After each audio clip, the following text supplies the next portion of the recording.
একটি রেসিপি আজ আমি আপনাদের জন্য শেয়ার করতে চলেছি, যেটা আপনারা যে কোনো ব্রত বা উপোসের দিনে বানিয়ে নিতে পারবেন খুবই সহজে।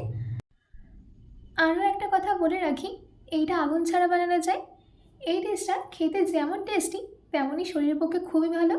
তো চলুন বেশি দেরি না করে শুরু করছি আমার আজকে এই সহজ রেসিপি। নমস্কার, আমি পিনু, কুক উইথ পিনুতে আপনাদের সবাইকে স্বাগত। এই রেসিপিটা বানানোর জন্য সবার প্রথমে আমি এখানে নিয়েছি 200 গ্রাম সাগু। সাগুটাকে আমি ভালো করে ধুয়ে 5 থেকে 6 ঘন্টার জন্য 1.5 কাপ জলে ভিজিয়ে রেখেছিলাম। দেখুন দেখুন আমাদের এখানে সাগুদানা কিন্তু ভালো করে ভিজে গেছে। এবার আমি এটাকে সাইডে রেখে দিচ্ছি।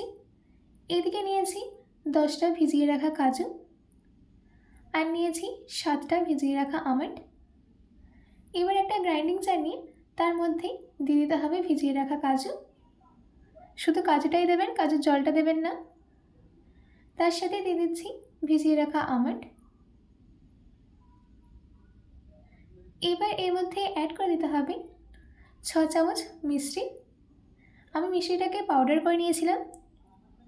তার সাথে দিয়ে দিচ্ছি হাফ চামচ গোলমরিচ গুঁড়ো, দিচ্ছি 3টে এলাচ। এবার এই সব কিছুকে গ্রাইন্ড করে নিতে হবে যাতে বাদামগুলো ভালো করে পেস্ট হয়ে যায়। দেখুন আমাদের এখানে বাদামগুলো গ্রাইন্ড করে নেওয়া হয়ে গেছে। এবার আমি এর মধ্যে অ্যাড করে দিচ্ছি ভিজিয়ে রাখা সাগু।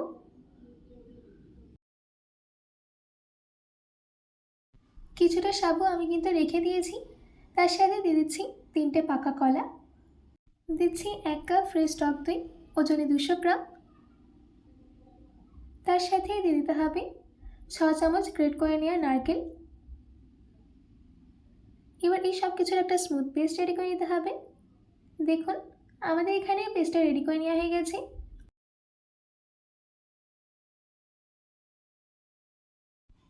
এর টেস্টটা আরও বাড়ানোর জন্য দিয়ে দিচ্ছি 3 চামচ গুঁড়ো দুধ।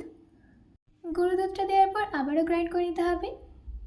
দেখুন আমাদের এখানে গ্রাইন্ড করে নেওয়া হয়ে গেছে। এবার এটাকে একটা বোলের মধ্যে ট্রান্সফার করে দিচ্ছি।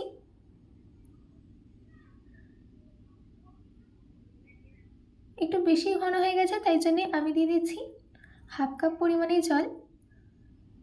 জলটা দেওয়ার পর ভালো করে মিশিয়ে নিতে হবে।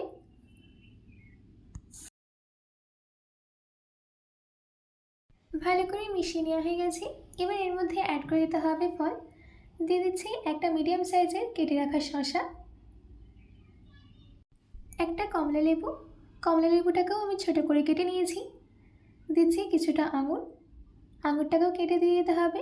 তার সাথে দিয়ে দিতে হবে একটা বড় সাইজের আপেল, যেটা আমি চপ করে নিয়েছিলাম।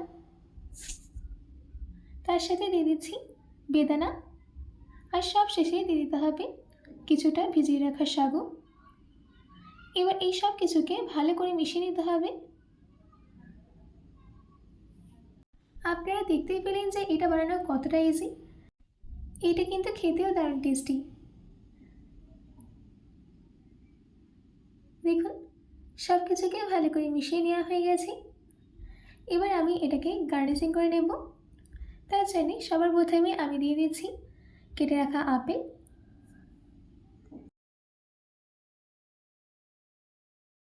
দিচ্ছি কেটে রাখা কমলা লেবু,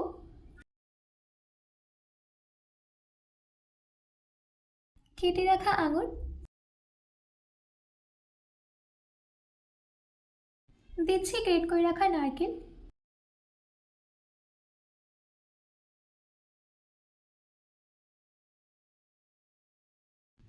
দিচ্ছি বেদানা,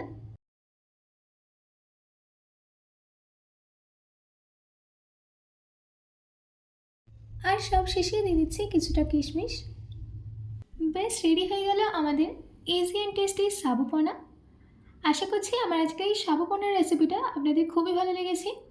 বাড়িতে এটি অবশ্যই ট্রাই করবেন ও কমেন্ট বক্সে কমেন্ট করে জানাতে একদমই ভুলবেন না। তো আজকের মতো এইটুকু, আবার দেখা হচ্ছে অন্য কোনো রেসিপি নিয়ে। ভালো থাকবেন, সুস্থ থাকবেন।